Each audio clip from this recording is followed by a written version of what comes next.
অবশেষে সোনার হরিণের দেখা পেল দক্ষিণ আফ্রিকা। একটি হাতে তুলে নেওয়ার চিরদিনের যে আকাঙ্ক্ষা, সবচেয়ে আরাধ্যের সেই শিরোপার দেখা মিলল প্রোটিয়াদের।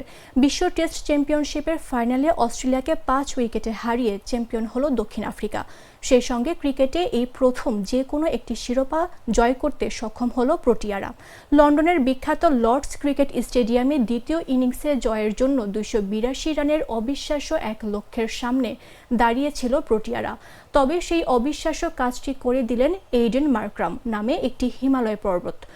অস্ট্রেলিয়ান আগুনে পেস বোলিংয়ের সামনে হিমালয়ের মতো দৃঢ় পদক্ষেপ দাঁড়িয়ে ছিলেন তিনি। 136 রানের অবিশ্বাস্য এক ইনিংস খেললেন মার্ক্রাম। এইডেন মার্ক্রামের এই 136 রানের ইনিংসটা স্রেফ ইতিহাস লিখল। ইতিহাসের গতিপথ নিয়ন্ত্রণকারী ইনিংস এটা।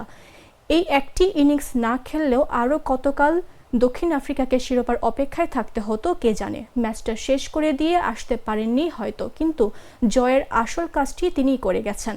শেষ পর্যন্ত 5 উইকেট হারিয়ে টেস্ট চ্যাম্পিয়নশিপে জয়ের লক্ষ্যে পৌঁছায় দক্ষিণ আফ্রিকা। মাঠের অলরাউন্ডার আমি, আর ঘরের allrounder Tilex. Tilex toilet cleaner, clean মানেই টাইলক্স।